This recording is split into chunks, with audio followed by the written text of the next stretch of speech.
I'm Sarah Wilson and you're listening to the Roots and All podcast. I'm here to help you get growing. Join me as I explore everything plant related both indoors and out and provide the information you need to create your perfect green environment. Hello and welcome to this week's podcast. This episode I'm talking about one of the fundamental cornerstones that underpins everything we do as growers, soil. And to talk about this vital element, who better than soil scientist and international expert on the subject, Tim O'Hare. Tim is the principal consultant of Tim O'Hare Associates. He and his team work on a wide variety of domestic and commercial projects throughout the UK and internationally, including the London Olympic Park and the Commonwealth Park in Gibraltar. They also test and approve many of the topsoil and subsoil products that are sold into the landscape market nationwide. In recognition of his work, Tim was awarded an honorary fellowship by the Kew Guild for his outstanding contribution to the environment earlier this year. I was delighted when Tim agreed to come on the podcast, and I hope you enjoy listening to this interview as much as I enjoyed recording it.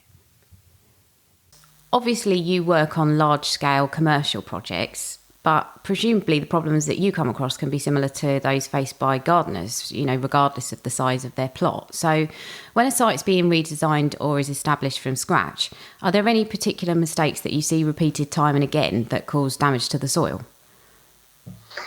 Yeah, you're right. And certainly in the first instance, small scale, large scale, it doesn't really matter what the size is. The problems manifest themselves on all schemes, really. I suppose the first thing that springs to mind is that I suppose one of the big mistakes is that people don't actually understand what soils they've got on the site.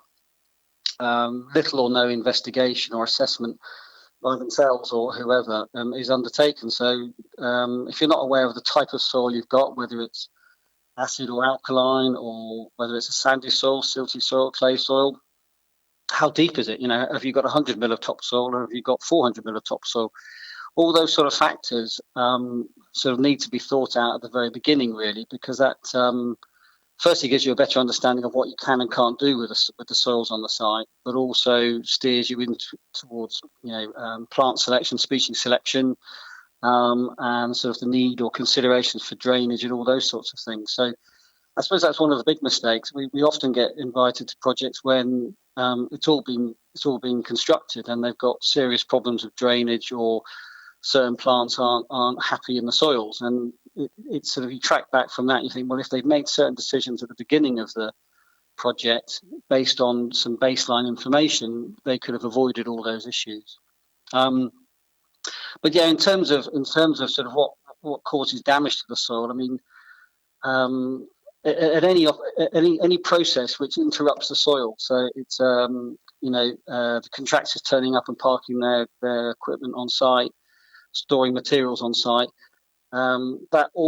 anything when you dig up the soil and move it around, anything like that will cause compaction to a greater or lesser extent, and that's probably the biggest issue on certainly constructing new landscape schemes when you've had a lot of construction activity around. So there's a house there as well, and usually the sort of closer to the house, the worse the compaction is, and often closer to the house is where the most expensive plants are put in, and that's where the problems arise. I think the other thing is that although people, developers and contractors recognise they have to strip the topsoil, pull it back, and stockpile it before they start, putting foundations in and everything else, sometimes very little thought is put into actually stripping the topsoil back. Do you take the vegetation off it first, or do you keep the vegetation in? Where are you going to store it? Have you actually got space to store it? And if you have got space to store it, where is it going to get in the way later on? People are going to have to move it once, twice, three times. I mean, sometimes we see little heaps everywhere because the contractor's just pulled it back from where he wants to start doing some groundwork, but doesn't actually think about collecting it all up and putting it in a nice big heap. And I mean, with topsoil stockpiling, the conception often is we'll strip the grass with it or the vegetation with it, because that will rot down in the stockpile and it'll make a better soil. I have to say that is the worst thing you can do. Very, very often a massive vegetation going into the stockpile makes the whole thing very, very anaerobic. And when you come to reuse that soil, you firstly got to reoxygenate it, which takes longer. But also the vegetation doesn't rot down as people perceive, unless you're going to leave it there for 5, 6, 7 years. In fact, what you end up with is great big clumps of smelly, rotting, anaerobic clods of grass and so on. So often it's best to sort of certainly minimise the amount of vegetation. It doesn't mean to say take it all off, but sometimes minimise it. If you've got a very long, tall grass, then maybe mow it and take off the cuttings before you put it in. So yeah, I suppose those are sort of examples of lack of thought to managing the soil resource that you've got on a site. I mean, this day and age, we're trying to protect our soils and reuse them as much as possible for environmental reasons as well as obviously commercial reasons. And a little bit of more thought at the front end of projects can go a long way to doing that. So you mentioned compaction being quite a common problem. So is it the case that if you have soil compaction, then that could actually cause you problems with flooding? Yeah, certainly. I mean, the soil profile is the biggest sort of water attenuation body we have. And say, for example, an undisturbed field has a sort of 300 mil of topsoil, and then probably the subsoil can go down another sort of 600 mil, 700 mil. That is the main body in the soil profile which attenuates most of the rainfall. So on a construction site, which is then obviously turned into a house or a commercial development or whatever, you've taken away some of that ability because you've put a building on it. So that land has got less ability to attenuate water. So whatever's left behind, i.e. the soft landscape scheme afterwards, has an even more important role of absorbing rainwater. And typically, we often see that the topsoil's been stripped off, or it's not there to start with. So the subsoils basically are used as a construction site, and so they're heavily compacted by, as I said, materials trafficking and everything else. And very often, when the landscape is reinstated, that subsoil layer is not decompacted, and the topsoil's literally just pushed over it. I mean, we see this time and time again. The topsoil's pushed back over it, and the topsoil's light and fluffy and nice, and the plants can go into it. But that soil profile has not been reinstated to what it was beforehand, and it's lost the ability. So, say you had 900 mil of topsoil and then subsoil in total, you've now got, say, 150 or 300 mil of attenuation potential in the topsoil, but the subsoil's lost it. And so where does that water go? The water will fill up the topsoil, and then where does it go? It basically runs off the site. So yeah, flooding on a micro scale, i.e. somebody's back garden, can be translated into a whole housing estate or a whole river catchment and nationwide. And it's one of the biggest issues of poor soil management in the construction industry as a whole, which contributes to flooding. So we really have got to, as part of all of our processes, make sure we get the subsoil layer to function properly and give it the ability to drain. Because not only will it obviously improve water attenuation and reduce flood risk, but the plants will grow a lot better and perform a lot better without water inputs and all that sort of thing. If you've got soil compaction in your subsoil, then presumably you're going to find that your plants might be, sitting a lot wetter than they were before you did any work. But what are some of the other reasons that you might find a really high moisture content in the soil? I know that is a problem for gardeners, and I wondered what some of the more common reasons for it are. Sure. I mean, 50% of the soils in this country, natural soils in this country, are dominated by clay. So they're what we call heavily textured, moisture retentive soils, which for the summertime is a very good thing.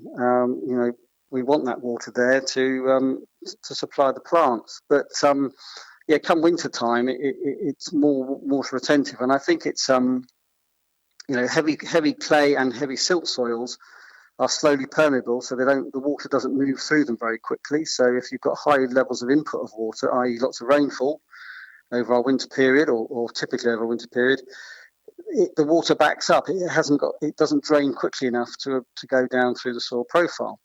But the other things that affect moisture levels in the soils are things like the hydrology of the site. I was just speaking to somebody this morning who's on a garden where the garden slopes, and obviously the top of the garden is nice and dry, but the bottom is consistently wet.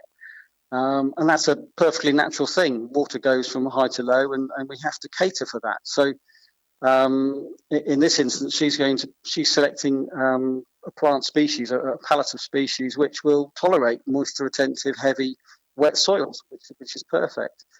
So hydrology, that's affecting surface water runoff, and then of course you have groundwater. Some sites have a very high groundwater table, and so the water not coming from above, but just from below, regardless of rainfall, comes up and saturates the ground from below. So in terms of remedying the problems, well, one of the most important things is on sites where the soils have been disturbed is decompacting that soil layer. If you open the soil up and create lots of fissures and cracks, then the soil will have a much greater ability to absorb the water that's there and hold on to it.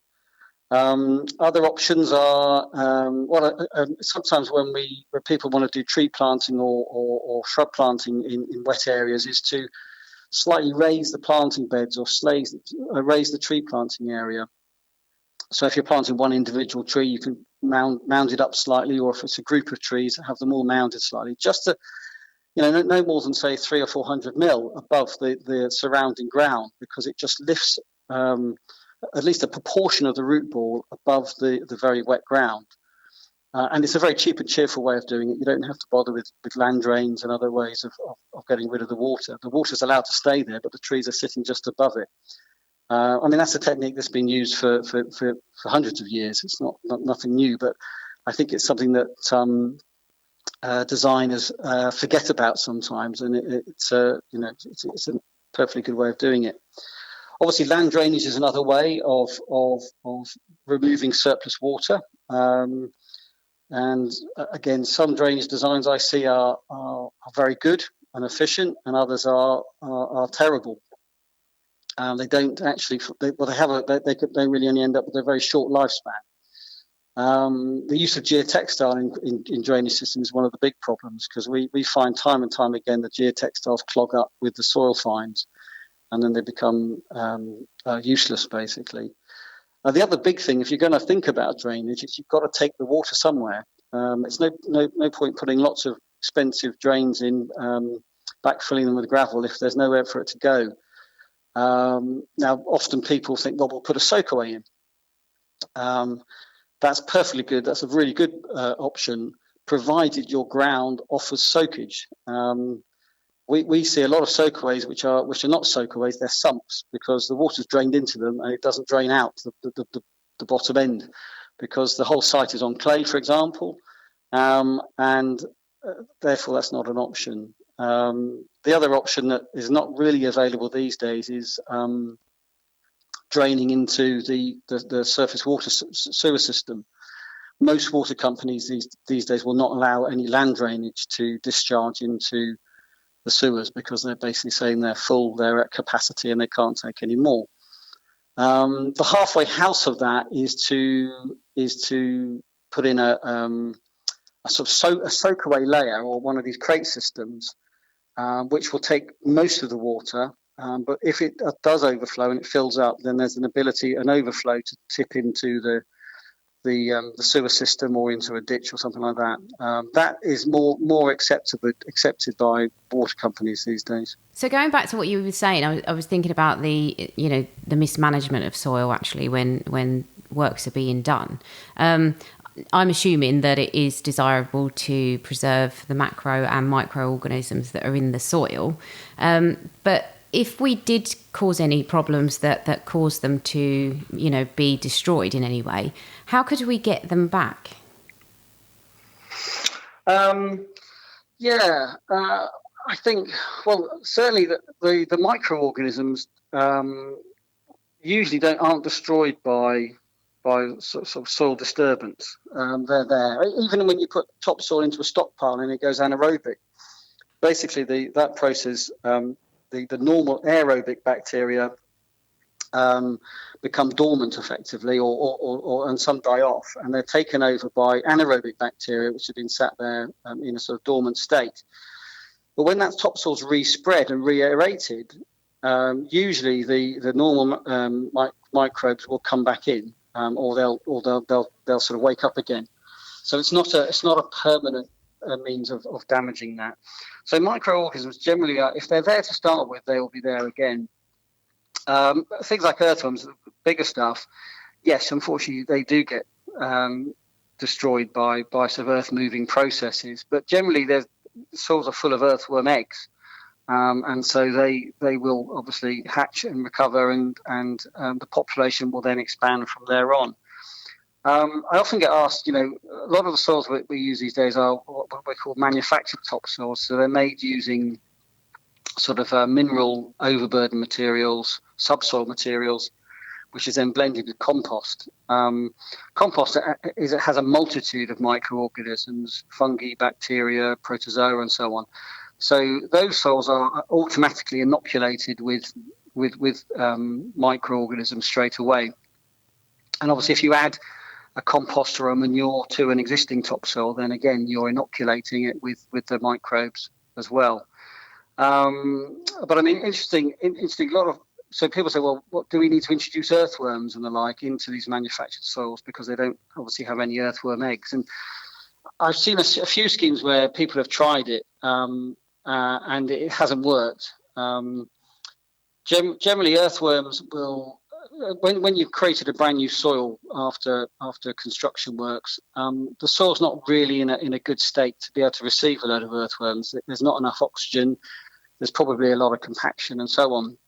And they don't really establish very well.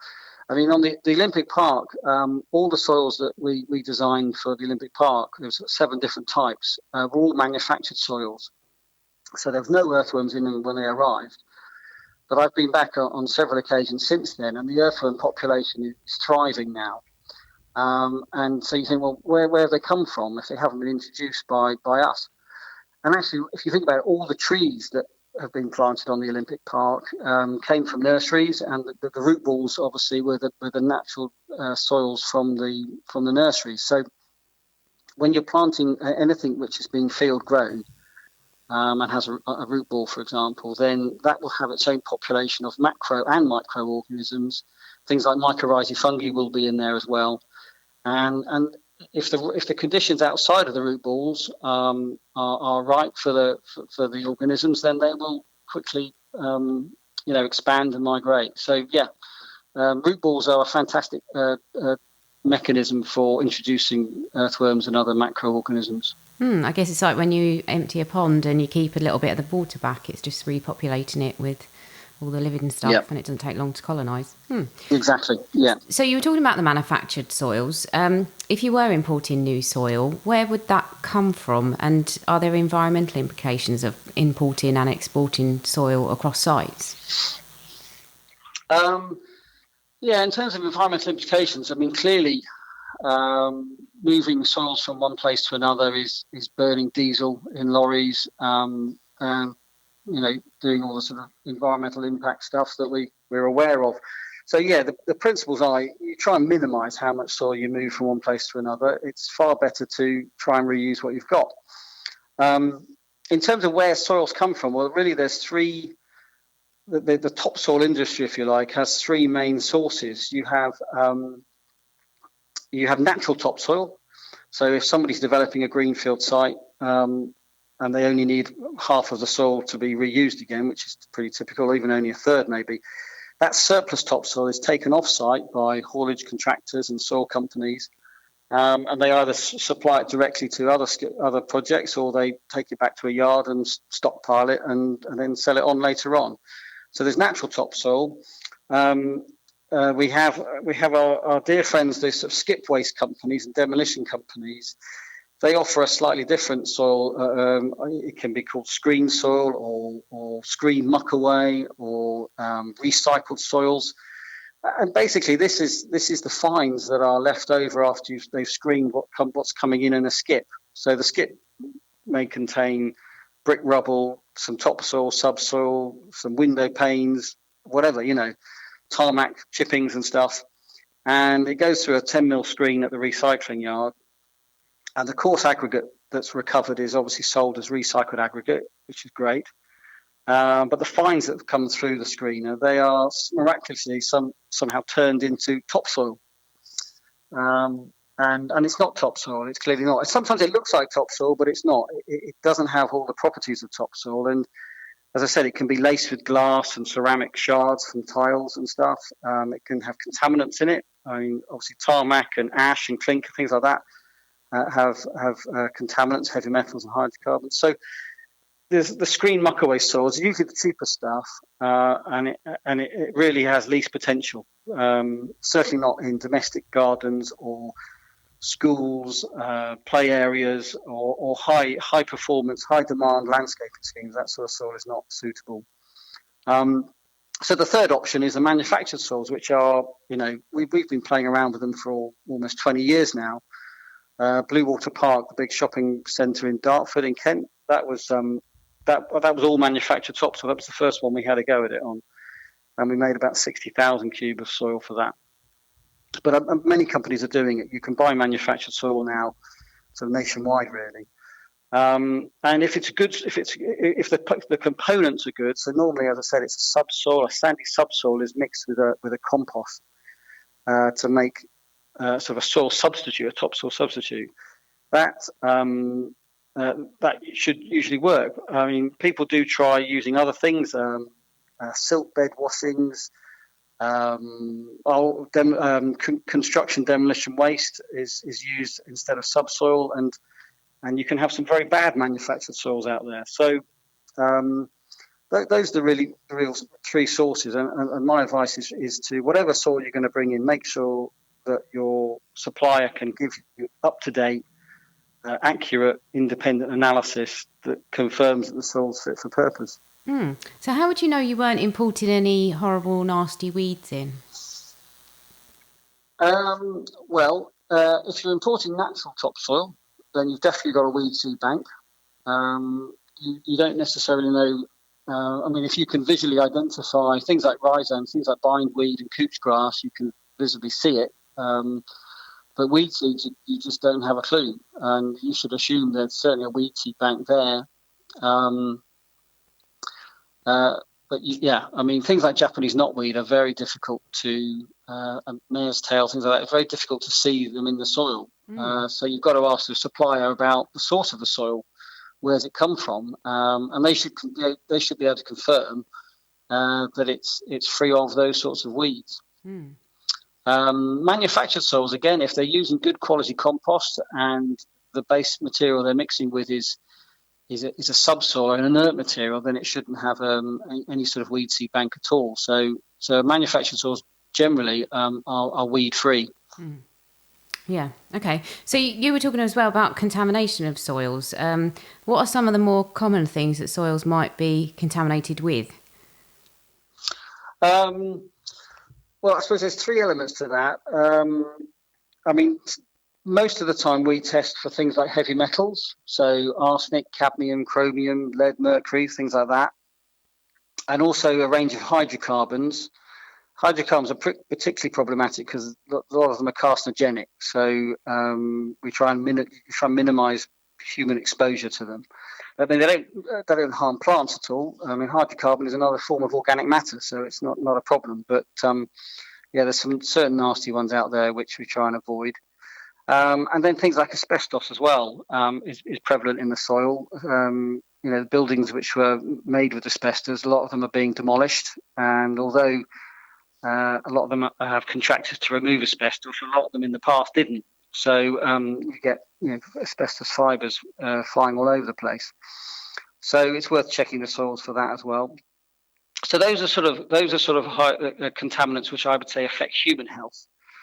But then you've also got contaminants that affect plant health. And so some of the heavy metals, copper, nickel and zinc, those are deemed to be toxic to plants at relatively low concentrations. But you've also got a contaminant, if you like, is an excess of alkalinity. Say the soil's got a lot of brick mortar or crushed concrete in it, then the pH of the soil will be extremely high. It could be up to 9, 10, 11. That in itself is effectively a toxic situation for plants that don't tolerate that level. Another source of contaminants is excess salts or high salinity in the soil. That will affect the ability for plant roots to take up water. So either road salt, things like that, or an excess of fertilizer, or a compost, too much compost, or a compost which is too salty. Those can cause contaminants. And then I think the third one I've touched on is physical contaminants, things that will cause harm or injury to people. And we're primarily talking about glass, shards of glass, or, as I said, ceramic tile, or nails, anything that really. And I mean, you'd be surprised. I mean, I've looked at some schemes the last couple of years where large quantities of this screened topsoil, muck-away topsoil, has been brought in. And initially, visually, it looks fantastic. Nice brown, friable, workable soil. But as soon as it gets a bit of rain on it and the soil particles are washed off the stony material, and you see the glass and all the other sharps popping up all over the place, it really is, not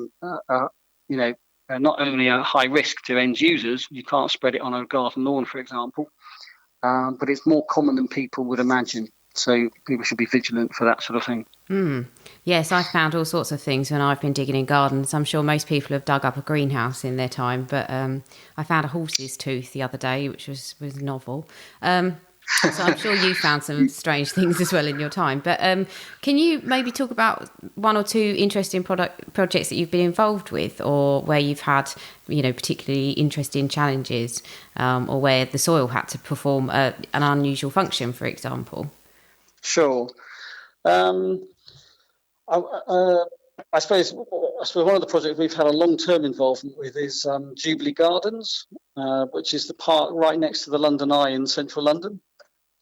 That was restored to a new park, obviously for the Jubilee, and I think at the moment the visitor numbers are reported to be about, I think, 8.5, 9 million a year.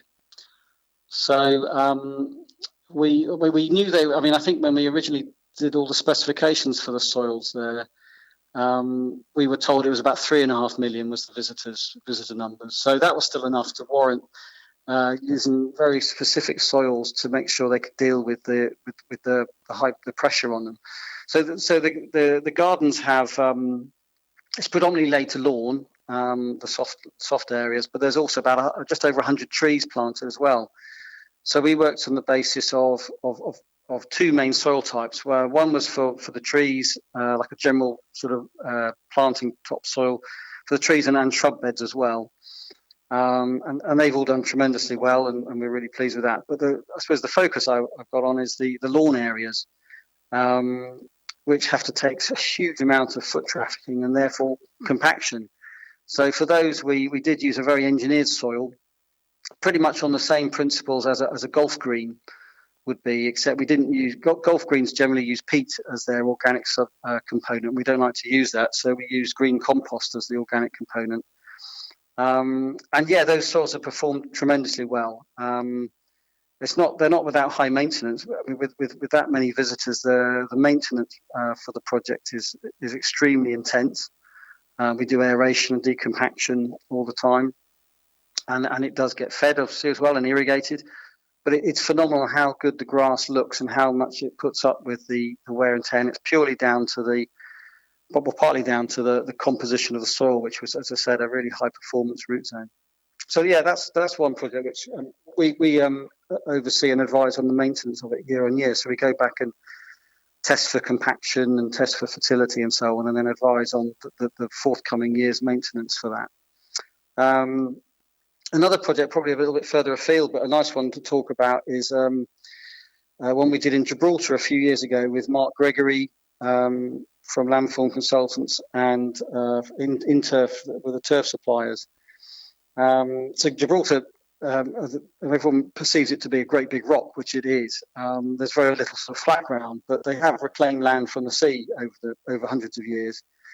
And the government wanted to build a park. There's no park, no sort of public open space in Gibraltar, apart from the Botanic Gardens. So they wanted to put a new park in there. So what was actually previously reclaimed land from the sea, and most recently it was a car park, that was all pulled off. And we oversaw the manufacture of topsoil to make all the soil there.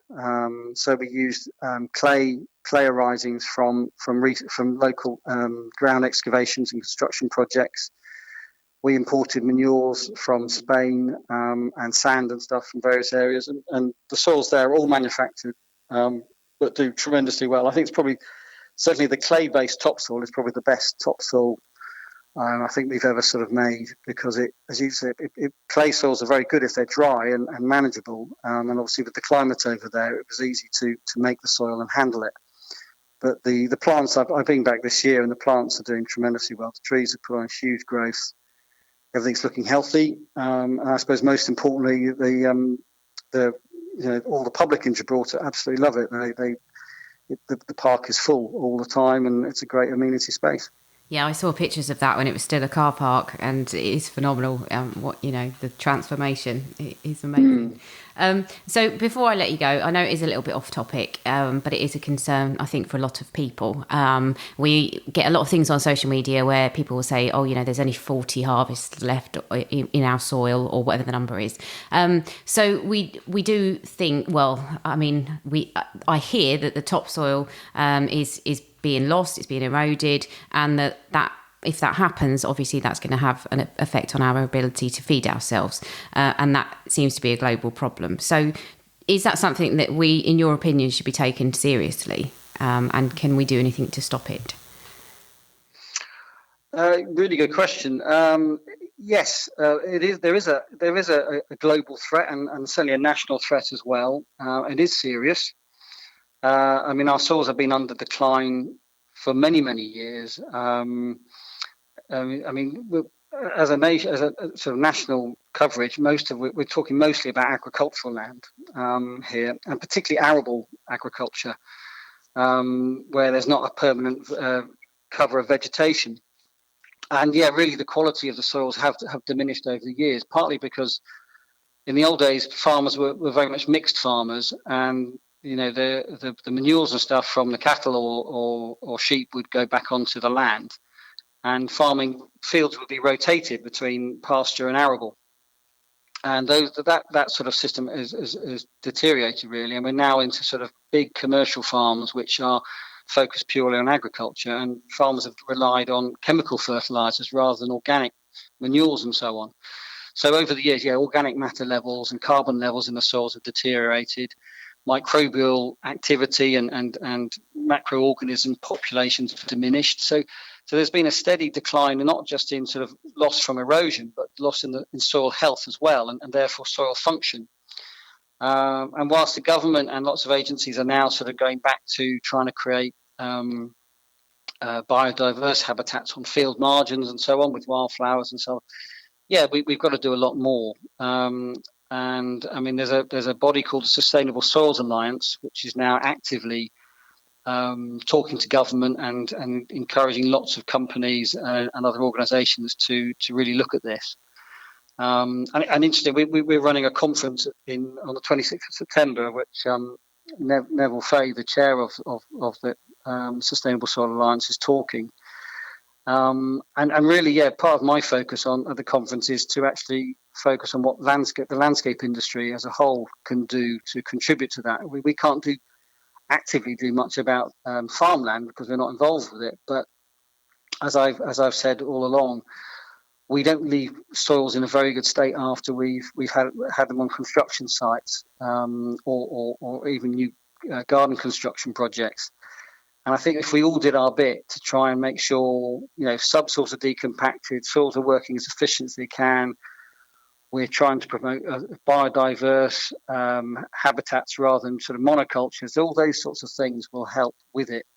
Soil erosion, yes, is a big problem. And from a farming community, yes, they've got to make sure they sort of come up with there's lots of measures. There's lots of good practice out there that they could follow to do that. From our perspective, when we stockpile soils, we should ensure that they're not going to get suffered by lots of erosion. They can be protected and so on. But generally, I think we just got to make sure the soils work as efficiently as possible to deal with all these things, including the flooding as well. So we've all got to play our part, definitely. Yeah. Good soil management, good soil preparation will do a lot to help that. We are indeed all responsible to a greater or lesser degree for respecting and caring for our natural resources, no matter whether we design gardens, tend an allotment, build a patio, or dig a flower bed.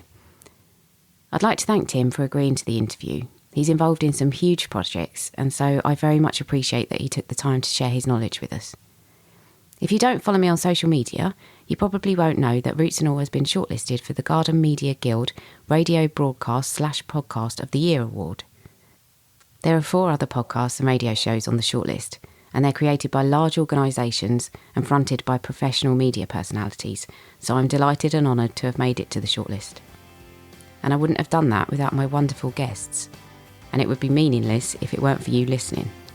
So thanks for doing so, and I'll catch you next Tuesday. You can download or listen to the podcast direct from the website www.rootsandall.co.uk, where you'll also find my blog and a sign-up form for the newsletter, which gives you a weekly roundup of content, plus the inside scoop on things like upcoming guests. Or you can subscribe wherever you normally get your podcasts. Email me with comments and feedback at podcast@rootsandall.co.uk. Follow me on Twitter, Roots and All, Facebook, Roots and All UK, and Instagram, Roots and All Pod. But please also check out my Patreon, where you can make a one-off donation or take out a monthly subscription to help support my work, because if you like what I do, please help me to continue doing it. Even if you make a one-off donation of £1, trust me, it all helps, and I will be immensely grateful. So please go to Patreon and search for Roots and All.